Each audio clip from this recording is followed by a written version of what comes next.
ভোর ৫টা। জেরুজালেম শহরের আকাশে তখনও আলো ফোটেনি ঠিকঠাক। শৈত্যপ্রবাহে জমে থাকা ঘুম ঘুম বাতাস হঠাৎ থেমে যায়, যেন প্রকৃতি নিজেই থমকে গেছে। তার পর মুহূর্তেই শোনা যায় গর্জন। মাটির নিচ থেকে নয়, আকাশের ওপরে। কেঁপে ওঠে জানালার কাচ।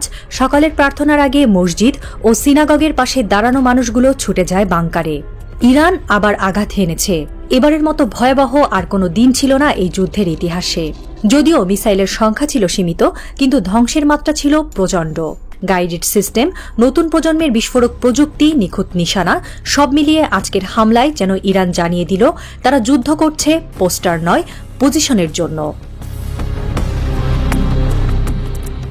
যা নিয়ে সবচেয়ে বেশি আতঙ্ক ছড়িয়ে পড়েছে তা হল ইরান এখনও খোরেমশার বা ফাতাহ-2 মিসাইল মাঠে নামায়নি। খোরেমশার লিকুইড প্রোপেলড MRBM বহন করতে পারে একাধিক ওয়ারহেড। ফাতাহ-1 হাইপারসনিক ক্ষেপণাস্ত্র, ম্যাক 13 গতি, রেঞ্জ 1400 কিলোমিটার। ফাতাহ-2 আরও শক্তিশালী, আরও দূরপাল্লার।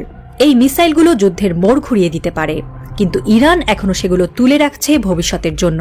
অর্থাৎ ইরান জানে যুদ্ধের শেষ অঙ্কে কিভাবে চেকমেট বলতে হয়।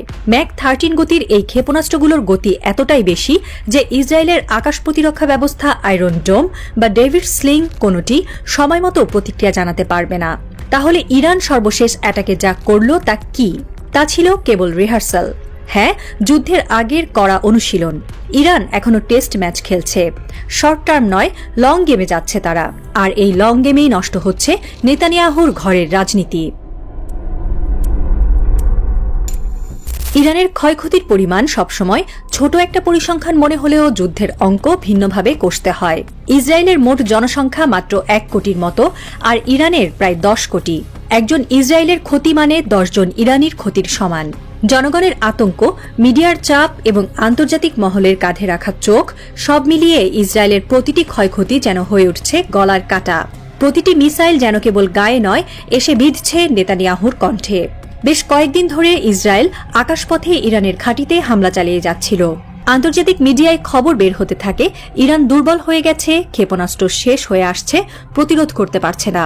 কিন্তু সব শেষ আক্রমণ প্রমাণ করে দিয়েছে ইরান কোনো অস্ত্রের ঘাটতিতে ভুগছিল না, বরং তারা কৌশলগতভাবে একটি দুর্বলতার নাটক মঞ্চস্থ করেছিল, যেন শত্রু নিশ্চিত হয় সব শেষ। ঠিক সেই মুহূর্তেই আসে জবাব, ধ্বংসাত্মক, শীতল, নিখুঁত জবাব। ইরান যেভাবে অগ্রসর হচ্ছে তাতে বোঝা যাচ্ছে তাদের যুদ্ধ পরিকল্পনা 1 মাসের জন্য নয়, বরং 1 বছরের জন্য প্রস্তুত। তারা জানে যতদিন যাবে ইসরায়েলের অর্থনীতি আর জনমত ততই নেতানিয়াহুর বিপক্ষে যাবে। কারণ যুদ্ধ মানে শুধু গুলি নয়, যুদ্ধ মানে ডলার, যুদ্ধ মানে মিডিয়া, যুদ্ধ মানে রাজনীতি। ইরান এই লম্বা যুদ্ধকে অর্থনৈতিক, কূটনৈতিক ও মনস্তাত্ত্বিক স্তরে টেনে নিচ্ছে।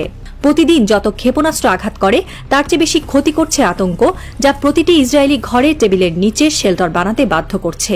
অথচ ইরান বুঝে ফেলেছে ইসরায়েল এক ঝাঁক বড় ধাক্কা নিতে পারে, কিন্তু দীর্ঘস্থায়ী চাপ সহ্য করার মানসিকতা তাদের সমাজে নেই। এই সময় নির্ভর কৌশলই তেহরানের সবচেয়ে বড় অস্ত্র। এই মুহূর্তে ইসরায়েলের জন্য সবচেয়ে বড় বিপদ হল সময়। কারণ যুদ্ধ যত দীর্ঘায়িত হয় ততই মানুষ ক্লান্ত হয়, বাজারে পণ্যের দাম বাড়ে, সেনাদের ঘরে ফেরার দাবি জোরালো হয়। নেতানিয়াহু জানেন এখন যদি যুদ্ধ থামে তাহলে জেতা হবে না, আর যদি যুদ্ধ চালিয়ে যান তাহলে হেরে যেতে পারেন রাজনীতির মাঠে। একজন রাজনীতিক যখন যুদ্ধের মাঠে নিজেকে জড়ান তখন জয় মানে শুধু শত্রুকে ধ্বংস করা নয়, নিজের অবস্থান রক্ষা করাও যুদ্ধের আরেকটি ফ্রন্ট। আর এই মুহূর্তে নেতানিয়াহু যেন দাঁড়িয়ে আছেন সেই টাইম বোমার সামনে, যেটা কোনো এক হাইপারসনিক ক্ষেপণাস্ত্রের চেয়েও ভয়ঙ্কর। এই বোমার ঘড়ি চলছে টিকটিক করে, কানে না বাজলেও ভেতরে বাজে প্রতি মুহূর্তে। কারণ এই টাইম বোমার সুইচ লুকিয়ে আছে 3 জায়গায়: জনগণের ধৈর্যে, মিডিয়ার বয়ানে আর অর্থনীতির উত্তাপে। ইরানি অ্যাটাক চলতে থাকলে যত দিন যাবে যুদ্ধের পক্ষে যুক্তি দুর্বল হয়ে পড়বে, আর নেতানিয়াহুর ভেতর তৈরি হবে দ্বিধার এক ভয়ঙ্কর ভূমিকম্প। তার সামনে এখন 2টি রাস্তা: যুদ্ধ জিতে একটি জাতীয়তা প্রতিষ্ঠা করা, কিংবা সময়ের পায়ে হেরে গিয়ে নিজের রাজনৈতিক অস্তিত্ব বিলুপ্ত করা। এখন শুধু প্রশ্ন, কে আগে বিস্ফোরিত হবে, যুদ্ধের আকাশ না নেতানিয়াহুর ভিত? রাত নামছে তেল আভিভে। শহরের দক্ষিণ প্রান্তে এক বেসমেন্টে একটি মেয়ের গলা কাঁপছে। আম্মু, আকাশে আবার আলো জ্বলছে। তার মা তাকে টেনে নিচে নামিয়ে বললেন, ভয় পেও না, এটা কেবল সাইরেন। কিন্তু মা নিজেই জানেন এটা আর কেবল সাইরেন নয়, এটা কোনো এক অজানা অস্ত্রের ছায়া যা এখনও আকাশে ছুটে আসেনি। এটা সেই যুদ্ধের পদধ্বনি যেটা শুরু হয়েছে কিন্তু শেষ হয়নি।